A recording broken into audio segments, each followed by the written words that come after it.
Hello friends, welcome to this session. आज का हमारा सेशन रहने वाला है एरोबिक रिस्पिरेशन को लेकर। हमने स्टार्ट किया था एक चैप्टर सेलुलर रिस्पिरेशन और इस चैप्टर में हमने 3 वीडियोस ऑलरेडी अपलोडेड हैं। आप चाहे तो इसके सेशंस के प्रीवियस वीडियोस देख सकते हैं। एक इंट्रोडक्शन के नाम पर है, दूसरा है ग्लाइकोलिसिस के नाम पर एंड पार्ट 3 है आपका फर्मेंटेशन के नाम पर। आज का हमारा पॉइंट ऑफ डिस्कशन होने वाला है एरोबिक रिस्पिरेशन को लेकर। तो अगर हमने देखा कि अब तक हमने क्या पढ़ा है, तो हमने स्टार्ट किया था ग्लूकोज से। एक कनेक्टिविटी के लिए हम ये डिस्कस कर लेते हैं कि आज हम पढ़ने वाले क्या हैं। तो ये ग्लूकोज आपने सबस्ट्रेट लिया था which was a 6 carbon compound. ये 6 कार्बन कंपाउंड का एक मॉलिक्यूल है और हमने इसकी ग्लाइकोलिसिस पढ़ी। ग्लाइकोलिसिस के दौरान हमने देखा कि ये कन्वर्ट हो रहा है किसमें?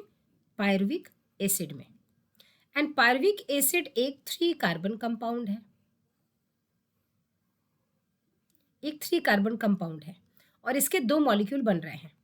इसका मतलब ये जो ग्लाइकोलिसिस की प्रोसेस है, ग्लाइकोलिसिस की प्रोसेस, तो सबसे पहली बात कि ग्लाइकोलिसिस होता कहाँ है, तो ये होता है साइटोप्लाज्म में। इसका लोकेशन क्या है? साइटोप्लाज्म। आपको एनसीईआरटी बुक में साइटोसोल वर्ड मिलेगा। Cytosol means cytoplasm, cytosol means cytoplasm. दूसरी चीज, इस ग्लाइकोलिसिस में हमने देखा कि एक भी CO2 का फॉर्मेशन नहीं हो रहा है, ठीक है, और हमें एटीपी मिले। हमें -2 एटीपी हमने खर्च किए थे, 4 एटीपी हमें बाद में मिले। नेट हमें 2 एटीपी का गेन होगा एंड हमें 2 NADH प्लस H+ भी मिले। ये ग्लाइकोलिसिस के एंड में, यानी कि पायरुविक एसिड मिला एंड उनके साथ हमें ये सारे प्रोडक्ट्स मिले, ठीक है। उसके बाद हमने देखा कि ये पायरुविक एसिड जो है, अब इसकी फेट बताएगी कि इसकी तकदीर कहाँ क्या बनने वाली है। तो एक हमने देखा ये फर्स्ट एंड सेकेंड, ये हमने पढ़ लिया है। ये था lactic acid fermentation, lactic acid fermentation, जिसमें लैक्टिक एसिड का फॉर्मेशन होता है, और एक था इथानॉल फर्मेंटेशन या अल्कोहल फर्मेंटेशन आप कह सकते हैं, इथानॉल फर्मेंटेशन। दोनों को as a whole fermentation process के नाम पर एनसीईआरटी में मेंशन्ड है। ये हमने इसके पहले की सेशंस में डिस्कस कर लिया है। आज का जो हमारा पॉइंट ऑफ डिस्कशन होने वाला है, और ये क्या है? Anaerobic respiration, anaerobic respiration. आज का हमारा पॉइंट ऑफ डिस्कशन होने वाला है ये third part, that is aerobic respiration, aerobic respiration. आज हम इसी पॉइंट को डिस्कस करने वाले हैं। ये दोनों पॉइंट्स हमने डिस्कस कर लिया है और आज का हमारा पॉइंट ऑफ डिस्कशन है इस एरोबिक रेस्पिरेशन को लेकर। तो सबसे पहली चीज, पायरुविक एसिड बनी कहाँ? अगर आप पायरुविक एसिड को देखें तो CH3COCOOH। अब पायरुवेट कह लें या पायरुविक एसिड, दोनों चीजें सेम है। ये बना कहाँ था? साइटोसोल यानी कि साइटोप्लाज्म में।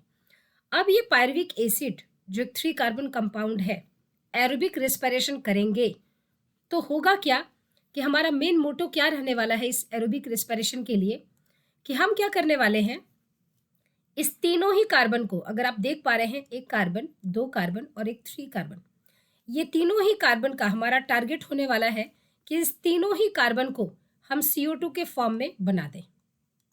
ये हमारा टारगेट है एरोबिक रेस्पिरेशन में, कि हम तीनों ही कार्बन का कंप्लीट ऑक्सीडेशन, ये कैसे करवाएंगे हम? कंप्लीट ऑक्सीडेशन करवाकर, कंप्लीट ऑक्सीडेशन करवाकर, और हम क्या करें, इस तीनों कार्बन के CO2 बना दें। चूंकि 2 पायरुवेट बन रहे हैं तो हमें ये CO2 का मॉलिक्यूल भी कितना बनेगा? पायरुवेट से 3, एक पायरुवेट से, दोनों पायरुवेट से, यानी कि 6 CO2 रिलीज हो जाए, क्योंकि ग्लाइकोलिसिस में तो एक भी CO2 रिलीज नहीं हुआ था। फर्दर की प्रोसेस में ये 6 के 6, यानी कि दोनों पायरुवेट को मिलाकर हम बात करें तो पूरे 6 CO2 हमें रिलीज हो जाने चाहिए, यानी कि कंप्लीट फर्दर हमें ऑक्सीडेशन करवा लेना है। इसके साथ साथ हम एटीपी भी देखेंगे, NADH प्लस H+ भी देखेंगे कि किस स्टेप पर बन रहा है और कितना बन रहा है, एंड FADH2 भी हमें काउंट करके चलने हैं। फर्दर प्रोसेस करते हुए हम जो आपका एरोबिक रेस्पिरेशन, इसे देखते हैं कि ये होता कैसे है। इसका मतलब हमने अब तक देख लिया है कि आपके पास ग्लूकोज से पायरुविक एसिड का फॉर्मेशन हो चुका है। अब ये जो पायरुविक एसिड है CH3 COCOH, अब इस पायरुविक एसिड एक लिंक रिएक्शन, क्योंकि ये बना कहाँ है, अगर आप इसका लोकेशन देखें तो ये बना है साइटोप्लाज्म में। साइटोप्लाज्म, एनसीईआरटी लिखती है साइटोसोल, साइटोसोल या साइटोप्लाज्म बात सेम है, साइटोप्लाज्म में। अब ये पायरुविक एसिड कहाँ जाएगा, ये जाएगा क्योंकि इसकी एक प्रोसेस होगी जिसे हम कहते हैं लिंक रिएक्शन। तो ये पायरुविक एसिड जो है ये अब साइटोप्लाज्म से ट्रांसपोर्ट होकर कहाँ जाएगा, माइटोकॉन्ड्रिया के अंदर। अगर हम ये देखें तो ये माइटोकॉन्ड्रिया का आउटर मेम्ब्रेन, ये रही माइटोकॉन्ड्रिया की इनर मेम्ब्रेन जिसे आप क्रिस्टे कहते हैं, जिसे आप क्रिस्टे कह रहे हैं, और ये रही अंदर की मैट्रिक्स, ये मैट्रिक्स पार्ट, माइटोकॉन्ड्रिया का मैट्रिक्स पार्ट। अब माइटोकॉन्ड्रिया के मैट्रिक्स में इस पायरुविक एसिड को ले जाना है और इसका अब यहीं पर लिंक रिएक्शन एक होगा। लिंक रिएक्शन इसका क्यों कहते हैं नाम, लिंक रिएक्शन इसका नाम क्यों पड़ा है, इसका डिस्कशन हम अभी करते हैं।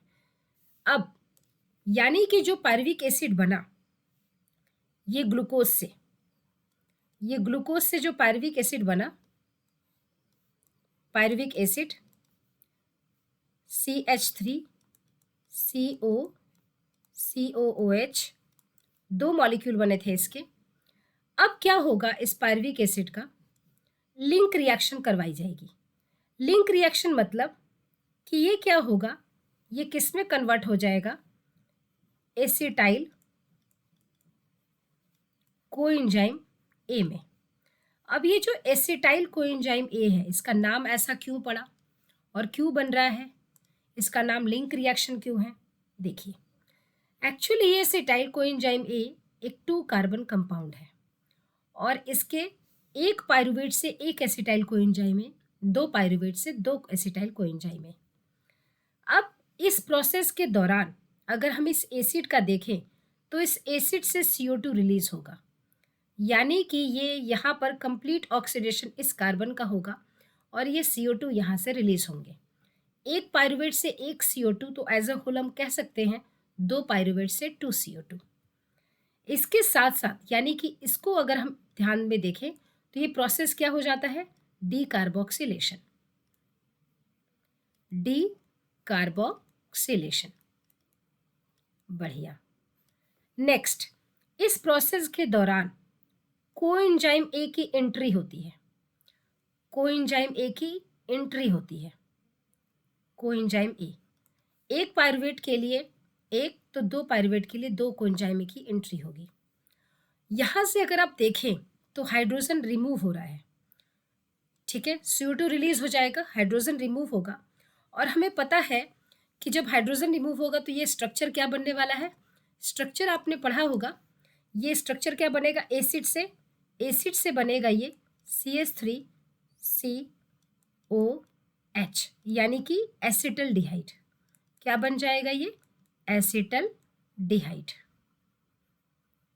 ठीक है। उसके बाद इस एसिटल्डिहाइड की अगर हम देखें तो यहाँ पर इसकी ऑक्सीडेशन हो जाएगी, और अगर एल्डिहाइड की ऑक्सीडेशन होती है तो क्या बनेगा, CH3COOH, यानी कि एसिटिक एसिड। क्या बनेगा ये, एसिटिक एसिड। अब एसिटिक एसिड से अगर आप देखे होंगे, यहाँ से अगर आप मीथेन से भी अगर आप एक हाइड्रोजन हटा देते हैं तो क्या कहते हैं, मिथाइल। इथेन से एक हाइड्रोजन रिमूव कर देते हैं, स्ट्रक्चर क्या बनता है, इथाइल। यहाँ एसिटिक एसिड से अगर आप हाइड्रोजन को रिमूव करेंगे क्या बनेगा, एसिटाइल। इसको समझाने के लिए ये प्रोसेस आपको बताया गया है, आपकी एनसीईआरटी में ये मेंशन नहीं है और ना ही इससे रिलेटेड नीट में क्वेश्चन आएंगे। बस ये स्टेप क्यों एसिटाइल कहलाएगा, इसके लिए मैंने ये प्रोसेस आपको समझाया ताकि आपको कोई कंफ्यूजन ना हो। उसके बाद यहाँ पर क्या होगा, कोएंजाइम ए की एंट्री, तो ये बन गया क्या, एसिटाइल कोएंजाइम ए। तो आई थिंक अब आपको नाम में कोई दिक्कत नहीं होगी। ये 2 कार्बन कंपाउंड है।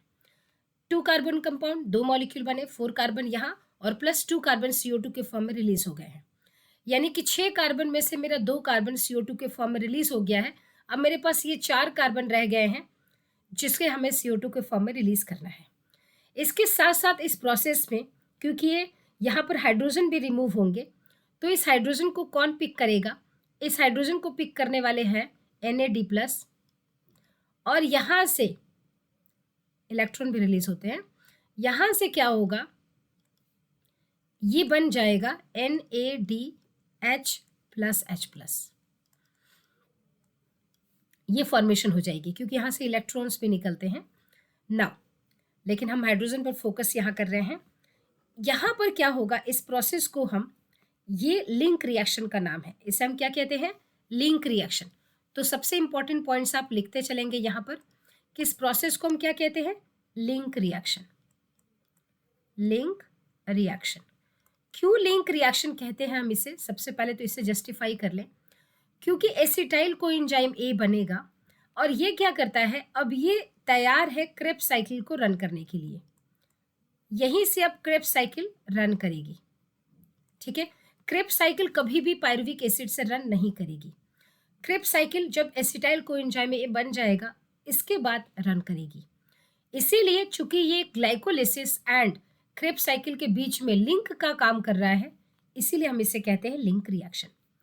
इस प्रोसेस को हम ऑक्सीडेटिव डीकार्बोक्सिलेशन रिएक्शन भी कहते हैं, क्योंकि ऑक्सीडेशन भी हो रहा है एंड डीकार्बोक्सिलेशन भी हो रहा है, इसीलिए हम इसे कहते हैं ऑक्सीडेटिव डीकार्बोक्सिलेशन।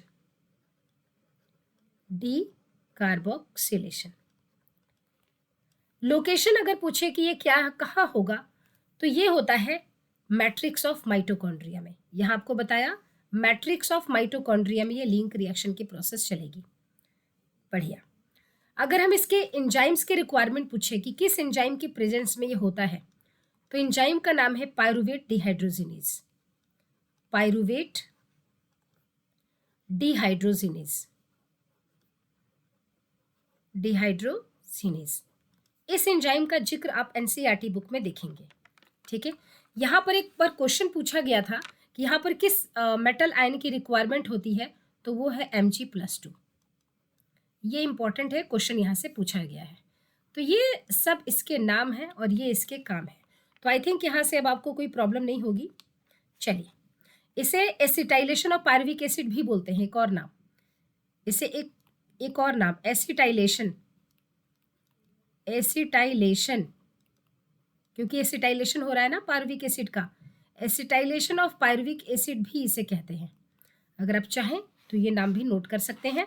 वैसे link reaction and oxidative decarboxylation नाम से ये बहुत ज़्यादा फेमस है। अब चलते हैं हम एनसीईआरटी बुक पर कि यहाँ क्या मेंशन है। एरोबिक रेस्पिरेशन के सेंस में ये कह रहे हैं, for aerobic respiration to take place within the mitochondria the final product of glycolysis that is pyruvate, यानी कि पायरुविक एसिड का क्या होगा, is transported from the cytoplasm into the mitochondria.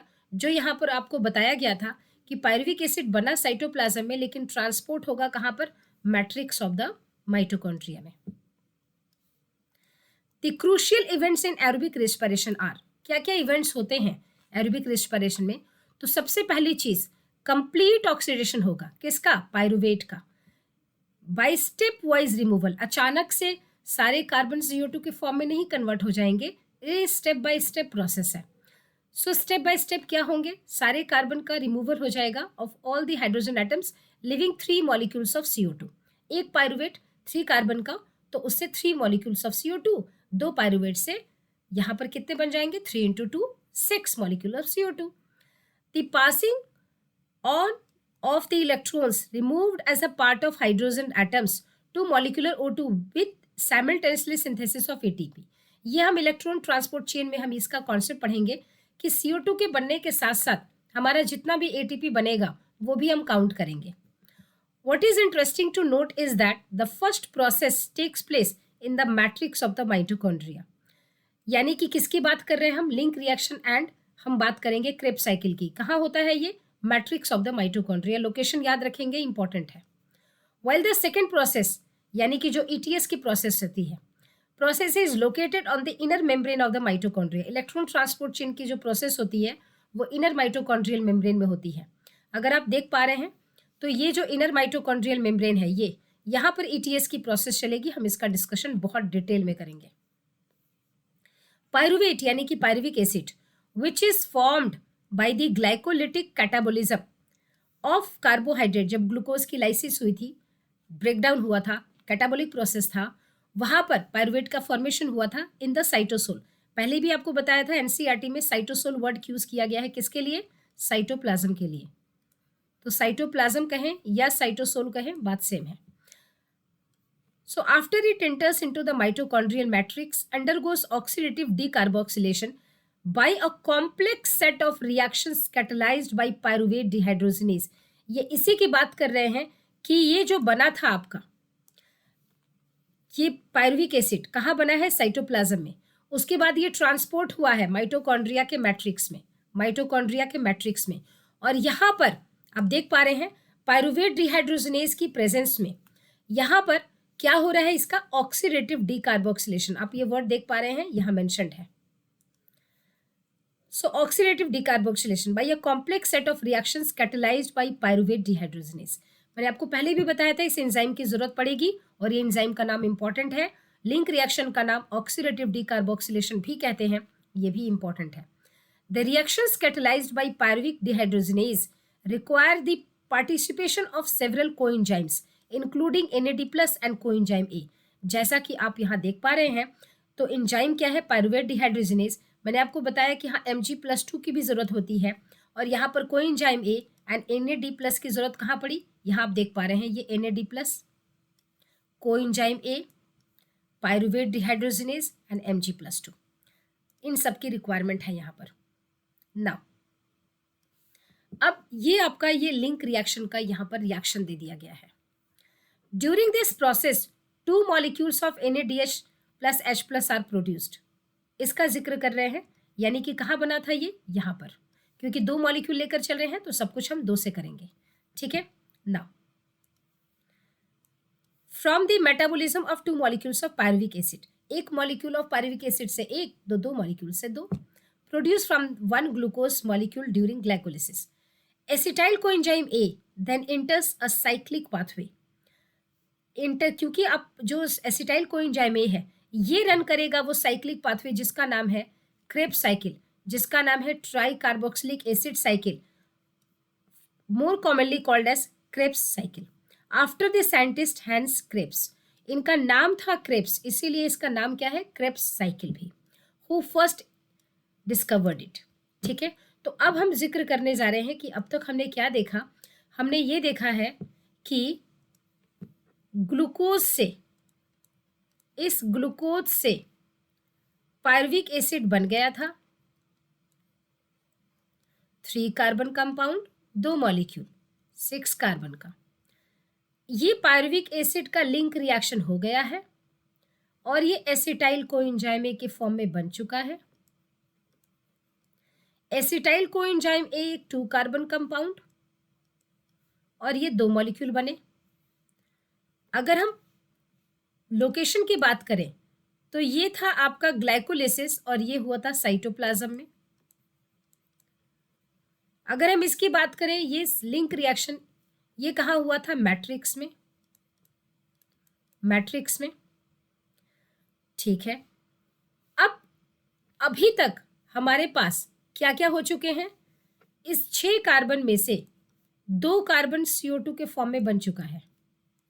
अब हमारे पास ये 4 कार्बन का हमारे पास जिक्र है कि अब ये 4 कार्बन किस तरह से CO2 के फॉर्म में बनेंगे, ठीक है।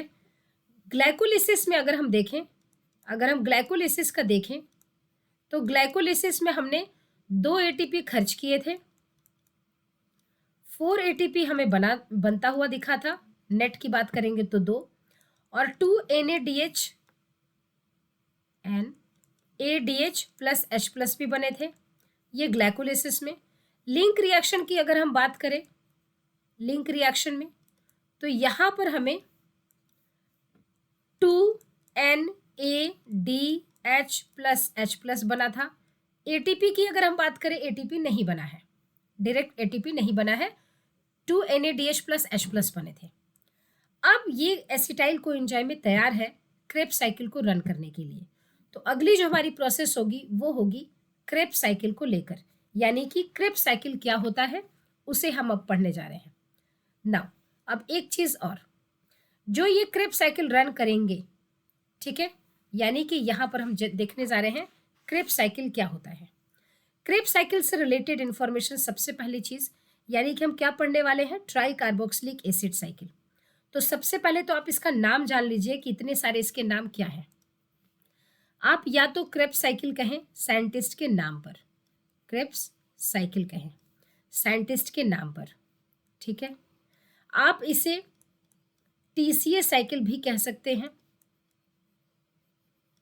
TCA क्यों? ट्राई कार्बोक्सिलिक एसिड साइकिल, क्योंकि इस TCA में 3 COH ग्रुप मिलेंगे आपको। इसे आप सिट्रिक एसिड साइकिल भी कहते हैं। क्यों? अगेन वही कॉन्सेप्ट, क्योंकि फर्स्ट जो प्रोडक्ट बनने वाला है वो बनेगा एक सिट्रिक एसिड, जिसमें 3 आपको क्या मिलेंगे, COH ग्रुप। इसलिए हम इसे बोलते हैं सिट्रिक एसिड साइकिल या ट्राई कार्बोक्सिलिक एसिड साइकिल, और साइंटिस्ट के नाम पर क्रेब्स साइकिल, ये इनका नाम है।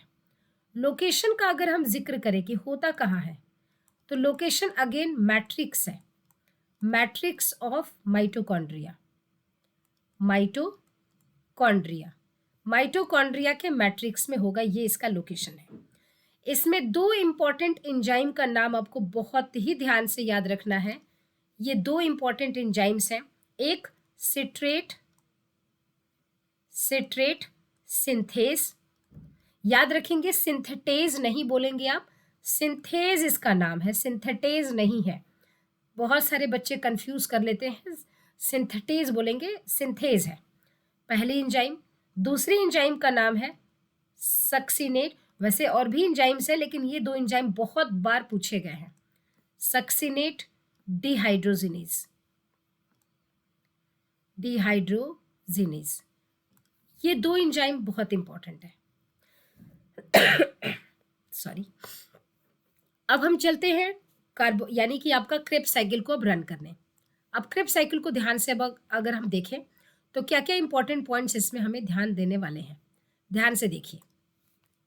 सबसे पहली चीज, यहां पर आपको क्या था, एसिटाइल कोएंजाइम आपको मिल गया था, एसिटाइल कोएंजाइम ए यहां पर था। ये एसिटाइल कोएंजाइम एक 2 कार्बन कंपाउंड है।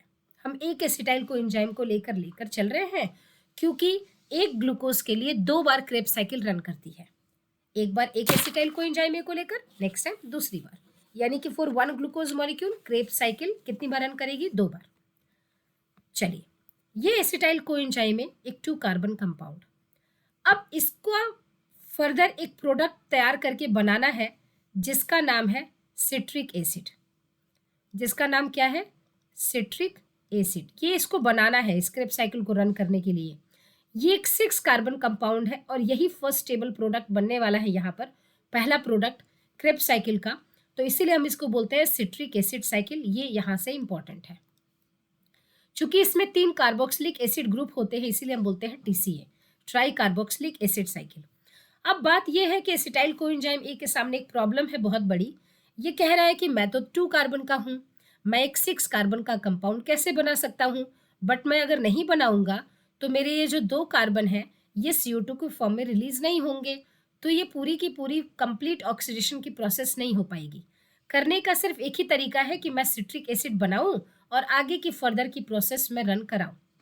अब इसके साथ प्रॉब्लम यही आ रही है कि 6 कार्बन का कंपाउंड कैसे बनाएगा, तो इसका एक फ्रेंड है वो कहता है, उसका नाम है ऑक्सैलो एसिटिक एसिड। ये क्या है, एक 4 कार्बन कंपाउंड है। कितना कार्बन कंपाउंड, 4 कार्बन। ये कहता है कि कोई बात नहीं, आप मेरे फ्रेंड हो, आपके साथ मैं गठबंधन सरकार बनाता हूँ, हम कंडेंसेशन कर लेते हैं मिलकर। तो oxalo acetic acid and acetyl coenzyme ए क्या करते हैं? कंडेंसेशन रिएक्शन करते हैं। याद रखिएगा इस रिएक्शन का नाम बहुत इंपॉर्टेंट है, कंडेंसेशन। कंडेंसेशन रिएक्शन करेंगे, ठीक है। और इस कंडेंसेशन के लिए इनको वाटर की जरूरत पड़ेगी। पूछा जाता है H2O इज रिलीज्ड और H2O इज रिक्वायर्ड, तो आप कहेंगे H2O इज रिक्वायर्ड। इंपॉर्टेंट, बढ़िया। इस कंडेंसेशन रिएक्शन करवाने के लिए एक एंजाइम की जरूरत पड़ती है जिसका नाम है, आ गया वो important enzyme, citrate synthase. Citrate synthase. इस एंजाइम की प्रेजेंस में ये कंडेंसेशन रिएक्शन होगा। अब ये सिट्रेट सिंथेज बन गया, आ गया यहाँ पर, हेल्प कर दिया इस कंडेंसेशन में, तो कहेगा कि चलो आपने प्रोडक्ट बना लिया। तो अब ये फर्स्ट स्टेबल प्रोडक्ट बना क्या? Citric acid. बढ़िया। अब यहाँ पर क्या होगा? सिट्रिक एसिड जैसे बनेगा, यहाँ से कोएंजाइम्स बाहर निकल जाएंगे, कोएंजाइम में बाहर निकल गया, ठीक है। अब क्या होगा? सिट्रिक एसिड किस में कन्वर्ट हो रहा है? ये कन्वर्ट होगा सिस एकोनिटिक एसिड में। ये एक टेम्पोररी कंपाउंड बनते हैं, आप चाहे तो इसे स्किप भी कर सकते हैं। उसके बाद ये बनता है आइसोसिट्रिक एसिड। सिस एकोनिटिक एसिड एक टेम्पोररी कंपाउंड है, आप चाहे तो स्किप कर सकते हैं। डायरेक्टली सिट्रिक एसिड से आप आइसोसिट्रिक एसिड बना सकते हैं, isocitric acid.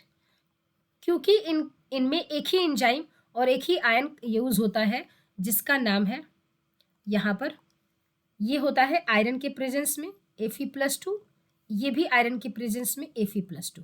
Same enzyme एकोनिटेज, एकोनिटेज, same enzyme एकोनिटेज। अब चाहें तो ये सिस एकोनिटिक एसिड का स्टेप जो है वो स्किप कर सकते हैं। एक भी कार्बन का लॉस नहीं हुआ है, तो बार बार कहने की जरूरत नहीं कि ये भी 6 कार्बन होगा, ये भी 6 कार्बन होगा।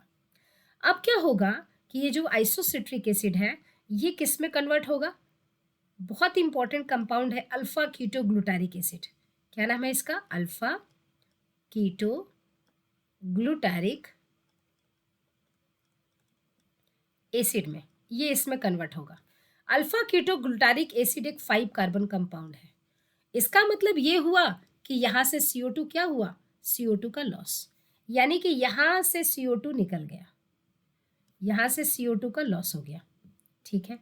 तो यहाँ से एक कार्बन निकल गया, 2 कार्बन का एसिटाइल कोएंजाइम में, एक कार्बन CO2 के फॉर्म में रिलीज हो गया। यहाँ पर हाइड्रोजन भी रिमूव होते हैं, हाइड्रोजन भी रिलीज होता है, और उस हाइड्रोजन को रिमूव H+ भी रिमूव होगा और इसको पिक करेगा NAD+ एंड बना देगा NAD+, एंड बना देगा NADH+H+। याद करेंगे, एक आपको चेक अमाउंट यहाँ से मिल चुका है, ठीक है, बढ़िया। ये किसकी प्रेजेंस में होता है? ये एक एंजाइम है, वही इंपॉर्टेंट एंजाइम जिसको बताया था। यहाँ पर एक एंजाइम आएगा आइसोसिट्रेट डिहाइड्रोजिनेज, क्योंकि डिहाइड्रोजिनेशन हो रही है ना यहाँ पर, डिहाइड्रोजिनेज। इस एंजाइम की प्रेजेंस में ये रिएक्शन होगा। अब ये अल्फा कीटोग्लूटारिक एसिड कितने कार्बन का? 5 कार्बन का। अब क्या होगा नेक्स्ट? ये 5 carbon compound alpha ketoglutaric acid ये क्या बनाएगा? ये बनाएगा सक्सिनाइल कोएंजाइम ए। क्या बनाएगा? Succinyl coenzyme A. Succinyl coenzyme A एक 4 कार्बन कंपाउंड है, एक 4 कार्बन कंपाउंड है। इसका मतलब वापस इसके कन्वर्जन के दौरान क्या होगा? एक CO2 का लॉस हो जाएगा, वापस से अगेन एक CO2 का क्या होगा? यहाँ से लॉस होगा, लॉस हो गया। 2 कार्बन हम लेकर चले थे, दोनों कार्बन हमारे CO2 के फॉर्म में कंप्लीट ऑक्सीडेशन हो चुकी है। इस जगह पर कोएंजाइम ए के लिए यहाँ पर एक कोएंजाइम ए भी इंटर करेगा, यानी कि यहाँ पर किसकी एंट्री होगी? एक कोएंजाइम ए की एंट्री होगी, एक कोएंजाइम ए की एंट्री होगी, ठीक है। इस स्टेप में बाहर निकला था, यहाँ पर उसकी क्या हो रही है? एंट्री हो रही है। इस जगह पर हाइड्रोजन भी रिमूव होगा और इसको पिक कर लिया जाएगा। यहीं पर मैं अगर बना दूँ तो यहीं पर आपके ये हाइड्रोजन भी रिमूव होंगे, तो NAD plus NADH plus H+, एक और आपको चेक अमाउंट मिल गया। नेक्स्ट स्टेप में अगर हम आते हैं तो यहाँ पर सक्सिनाइल कोएंजाइम ए, ये क्या करेगा, ये बना देगा, सक्सिनाइल कोएंजाइम ए है, अब ये बनाएगा सक्सिनिक एसिड। क्या बनाएगा ये? Succinic acid. सक्सिनिक एसिड 2-4 बार आप प्रैक्टिस कर लेंगे तो ये बहुत ही इजी हो जाएगा, बहुत आसान है। सक्सिनिक एसिड एक 4 कार्बन कंपाउंड। एक चीज़ और, आपने 2 कार्बन लिया था एसिटाइल कोएंजाइम में, दोनों कार्बन का कंप्लीट ऑक्सीडेशन हो चुका है CO2 के फॉर्म में। अच्छा, आपको ऑक्जेलो एसिटिक एसिड आपका फ्रेंड था जिसने आपको हेल्प किया था, तो उसका हेल्प आपको भूलना नहीं है।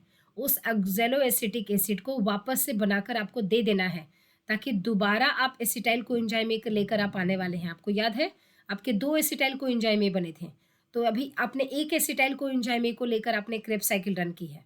दोबारा से आपको दूसरी वाली एसिटाइल कोएंजाइम ए को लेकर दोबारा फिर क्रेब्स साइकिल रन करनी है, तो दोबारा इस ऑक्जेलो एसिटिक की ज़रूरत पड़ेगी।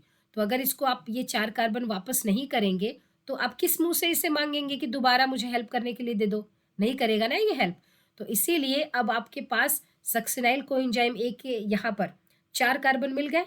अब से लेकर जब तक आप ऑक्जेलो एसिटिक एसिड को 4 कार्बन वापस नहीं कर देते, यानी कि ऑक्जेलो एसिटिक एसिड बना नहीं देते, आप एक भी कार्बन बीच में लॉस नहीं करेंगे। आपका जितना कार्बन था 2 कार्बन कंप्लीट ऑक्सीडेशन हो चुका है, लेकिन स्टिल प्रोसेस कंप्लीट नहीं हुई है, क्योंकि आपको उसको रिटर्न करना है। जिससे हम कोई चीज़ लेते हैं उसे हम उसी चीज़ बाइज्जत पूरी हम वापस भी करते हैं, तब जाकर हमारा काम कंप्लीट होता है। इस चीज़ को भूलना नहीं है। अब यहाँ पर जो सक्सिनिक एसिड है ये 4 कार्बन का, एक भी कार्बन का लॉस नहीं होगा जब तक हम ऑक्जेलो एसिड तक पहुँच ना जाए। इस स्टेप के दौरान क्या होगा, ये स्टेप सक्सिनाइल कोएंजाइम ए से सक्सिनिक एसिड का कन्वर्जन जो है ये बहुत बहुत बहुत इंपॉर्टेंट है, क्योंकि यहाँ इस स्टेप में क्या होगा, एक तो कोएंजाइम ए बाहर निकलेगा। क्या होगा यहाँ पर, कोएंजाइम ए जो था आपका, जो एंट्री हुई थी यहाँ पर, क्योंकि इसमें कोएंजाइम ए में नहीं है, तो यहाँ पर कोएंजाइम ए बाहर निकल जाएगा। कोएंजाइम ए बाहर निकल गया। दूसरी मोस्ट इंपॉर्टेंट चीज़ जो पता नहीं कितनी बार एग्जाम में पूछा गया है यहाँ से, वो ये है कि इस स्टेप के दौरान, ठीक है, एटीपी का फॉर्मेशन होता है। बहुत जगह आपको जीटीपी लिखा रहेगा। एडीपी प्लस इनऑर्गेनिक फॉस्फेट से एटीपी का फॉर्मेशन होता है। इस स्टेप को बहुत इंपॉर्टेंट है, क्योंकि ये एक स्टेप एक्सोथर्मिक प्रोसेस है। सक्सिनाइल कोएंजाइम ए से सक्सिनिक एसिड का फॉर्मेशन एक एक्सोथर्मिक प्रोसेस होता है, और एक्सोथर्मिक प्रोसेस होता है मतलब क्या हो रहा है, एटीपी रिलीज होगा, एनर्जी रिलीज होती है एक्सोथर्मिक में, तो एनर्जी रिलीज हो रही है, उसे बना लीजिए एटीपी के फॉर्म में। इस स्टेप के दौरान डायरेक्ट एटीपी हमें मिल रहे हैं, और इसीलिए हम इस स्टेप को कहते हैं, बहुत इंपॉर्टेंट है ये स्टेप, सबस्ट्रेट लेवल फॉस्फोराइलेशन। बहुत बहुत बहुत इंपॉर्टेंट है सबस्ट्रेट लेवल फॉस्फोराइलेशन। पूरी क्रेब्स साइकिल में सिर्फ यही एक स्टेप है जहां डायरेक्ट आपको एटीपी बनता हुआ दिखेगा, सबस्ट्रेट लेवल फॉस्फोराइलेशन।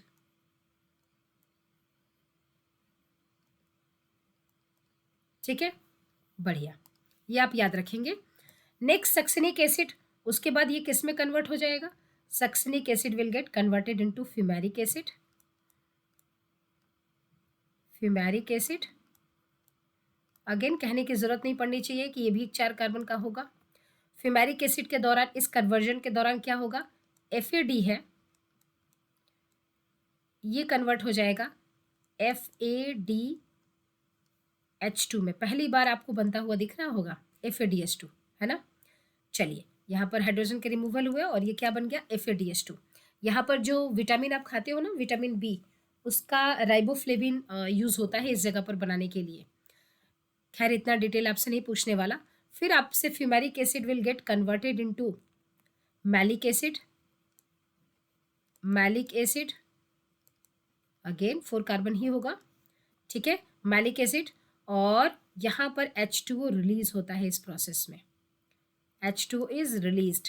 और ये किस एंजाइम की प्रेजेंस में ये रिएक्शन होगा, यहाँ पर एंजाइम जो होंगे वो यूज होता है फ्यूमरेज, फ्यूमरेज, ठीक है। उसके बाद malic acid will get converted into oxalo acetic acid. चलो भाई, जो कर्ज था वो उतर गया, ठीक है। एक्सक्यूज मी, यहाँ पर दो चीजें आपको याद रखनी है। एक तो एक एंजाइम है जिसका नाम है मैलेट डिहाइड्रोजिनेज, मैलेट डिहाइड्रोजिनेज। देखिए डिहाइड्रोजिनेज आया है, डिहाइड्रोजिनेज। अब डिहाइड्रोजिनेज मतलब हाइड्रोजन का रिमूवल हो रहा होगा, तो हाइड्रोजन का रिमूवल हो रहा है तो क्या हो रहा है, यहाँ पर इस हाइड्रोजन को बना लिया जाएगा NaDH+H+ में।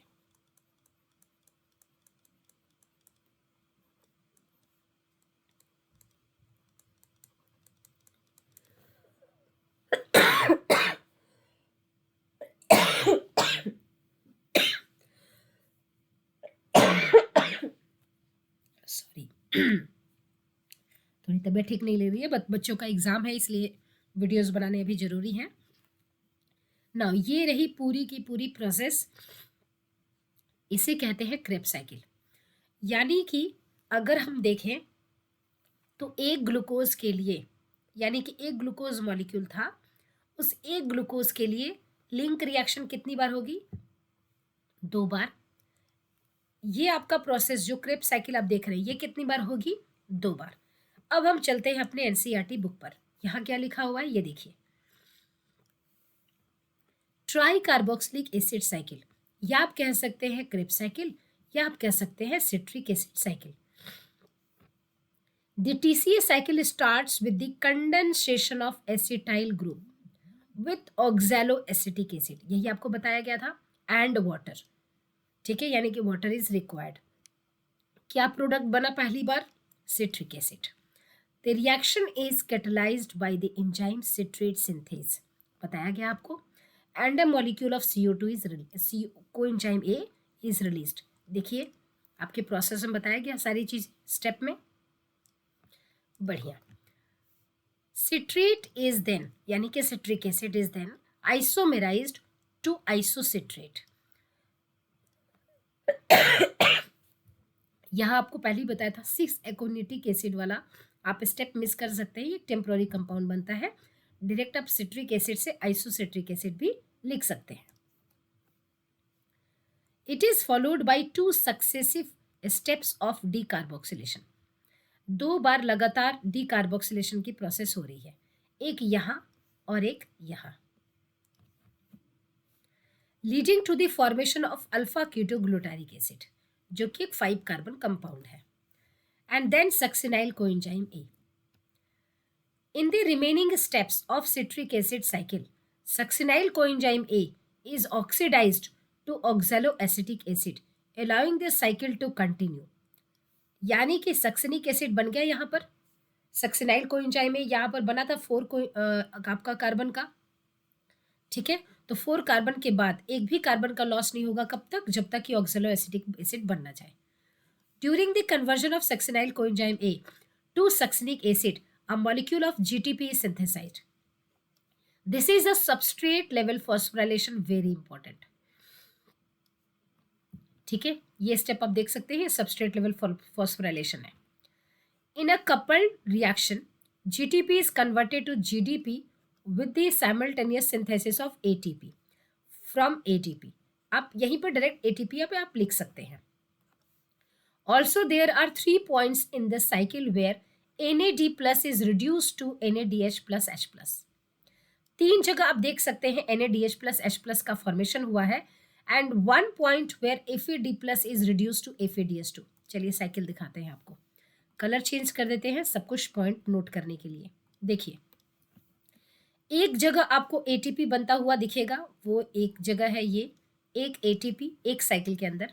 आपको 3 जगह दिखेंगे NADH plus H plus बनता हुआ, एक यहां,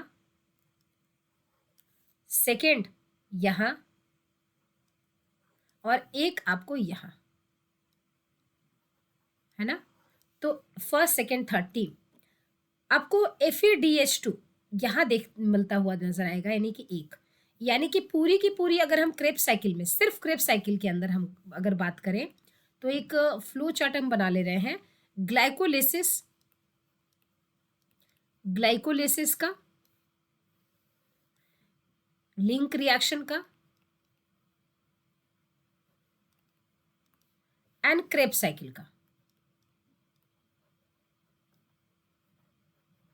तो अगर हम तीनों में देखें तो ग्लाइकोलिसिस में हमने 2 एटीपी खर्च किए थे,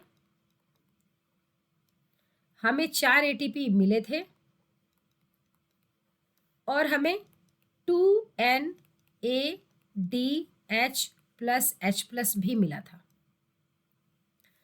अगर हम लिंक रिएक्शन की बात करें, इसमें हमें सिर्फ 2NADH प्लस H प्लस मिला है। अगर हम क्रेब्स साइकिल की बात करें तो एक बार की क्रेब्स साइकिल की अगर हम बात कर रहे हैं तो एक बार में हमें मिले हैं 3NADH प्लस H प्लस।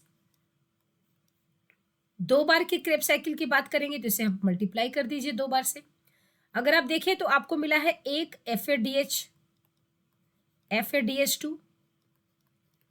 2 बार की साइकिल के लिए इसे भी 2 बार मल्टीप्लाई कर दीजिए और आपको मिला है एक ATP, इसे भी 2 बार के साइकिल के लिए 2 बार मल्टीप्लाई कर दीजिए। यही है आपका टोटल एक ग्लूकोज मॉलिक्यूल को लेने के बाद, कितने ग्लाइकोलिसिस में, कितने लिंक रिएक्शन में एंड कितने क्रेब्स साइकिल में। चलिए अब देखते हैं एनसीईआरटी में। The continued oxidation of acetic acid via the TCA cycle requires the continued replenishment of the oxaloacetic acid। भाई oxaloacetic acid तो हमें ये बार बार चाहिए। The first member of the cycle, एक बार नीट में क्वेश्चन पूछा गया था first member of the cycle, ये आपका पूछा गया था इस क्रेब्स साइकिल का फर्स्ट मेंबर ऑफ साइकिल क्या है, तो ये है आपका oxaloacetic acid. In addition it also requires, क्यों इसको फर्स्ट मेंबर बोला गया है, क्योंकि सिट्रिक एसिड बना है बाद में।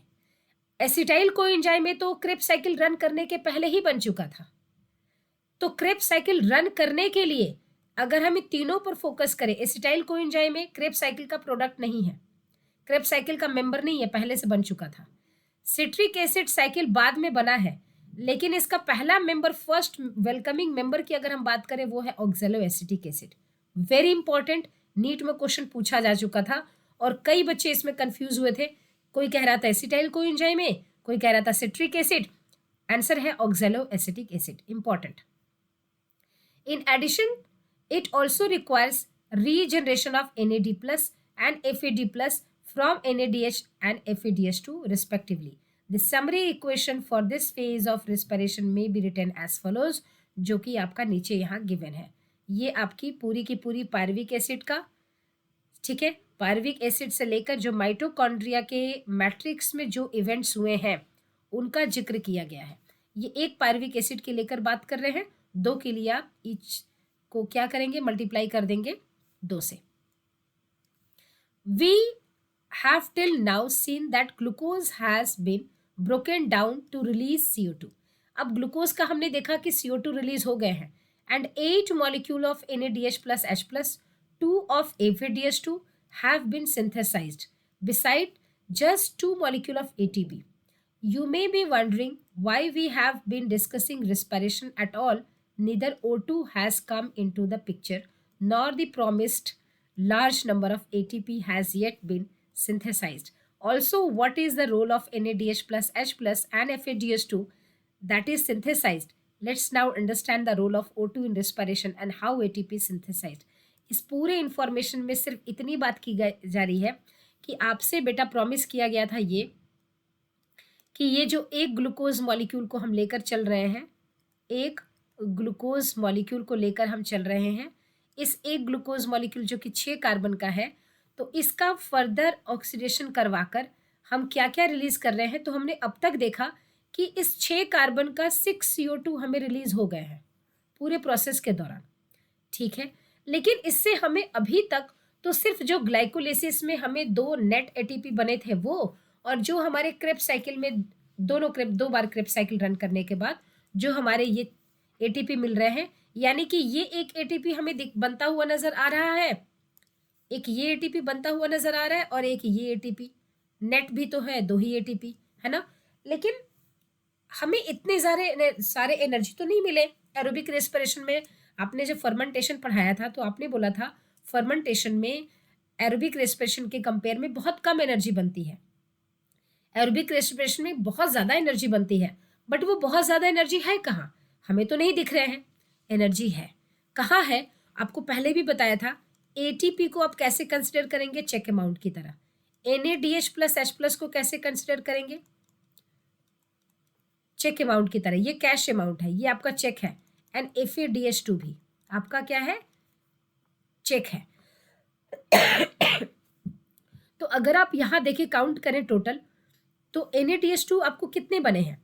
आपके टोटल कितने बने? 2, 2 4, 4 एंड 6, 6 प्लस 4 10, 10 आपके बने हैं ये, है ना? NADH plus H plus. तो 10 का फर्दर कंप्लीट ऑक्सीडेशन आप करवा देंगे तो ये आपको 30 ATP के बराबर एनर्जी देंगे। FADH2 कितने बने हैं? 2। तो एक FADH2 कितने के बराबर देता है? 2 ATP। तो 2 कितने के बराबर देगा? 4 ATP के बराबर। ठीक है। और एटीपी आपको डायरेक्टली कितना बना था? यहां से बना था नेट 2 और यहां पर बना है 2, यानी कि 4 एटीपी। ठीक है। खर्च करने के बाद भी हमने काउंट किया है। तो आप यहां से देखें कि 38 एटीपी के बराबर आपको एनर्जी मिलने वाली है। तो अब हुआ ना, फर्मेंटेशन से ज्यादा बन रहा है। अब आखिर ये जब एनर्जी मिलेगी कहाँ? ये मिलेगी इन रिड्यूस, ये जो है ना आपके हिडन पोटेंशियल जो यहाँ पर रखा हुआ है इनके पास, इनसे हमारी ये ह्यूज अमाउंट ऑफ एनर्जी मिलेगी। आपको दिख रही है सिर्फ 4, लेकिन ये जो हिडन है ना ये 34, ये आपको नहीं दिख रहा है। ये कब मिलता हुआ नजर आएगा? जब इनकी फर्दर कंप्लीट ऑक्सीडेशन आप करवाएंगे तब मिलेगा। कहाँ कंप्लीट ऑक्सीडेशन होगा? ये हम अपने नेक्स्ट वीडियो में पढ़ेंगे। इलेक्ट्रॉन ट्रांसपोर्ट सिस्टम या इलेक्ट्रॉन ट्रांसपोर्ट चेन कह लीजिए, एंड ऑक्सीडेटिव फॉस्फोराइलेशन में। इस प्रोसेस में हम देखेंगे कि ये जो हिडन पोटेंशियल है इनसे किस तरह से एटीपी हम रिलीज करवा रहे हैं। सो आई थिंक आज की क्लास में आपको ये एरोबिक रेस्पिरेशन की प्रोसेस, क्रेब्स साइकिल की प्रोसेस एंड लिंक रिएक्शन की प्रोसेस बहुत अच्छे से समझ में आ गई होगी। स्टिल किसी को अगर कोई डाउट है तो आप अपने कमेंट सेक्शन का यूज़ कर सकते हैं, और अगर कोई चीज़ ना समझ में आई हो तो वहाँ आप पूछ सकते हैं, और इसके नोट्स बनाते चलिएगा। NCERT लेकर साथ के साथ पढ़ेंगे तो ये बहुत आपके लिए हेल्पफुल होगा। होप सो ये आपको समझ में आए। मिलते हैं अपने नेक्स्ट वीडियो में, और नेक्स्ट वीडियो में जो हमारी क्लासेस होंगी वो होंगी ETC एंड ऑक्सीडेटिव फॉस्फोराइलेशन को लेकर। मिलते हैं अपने नेक्स्ट वीडियो में, तब तक take care and bye bye.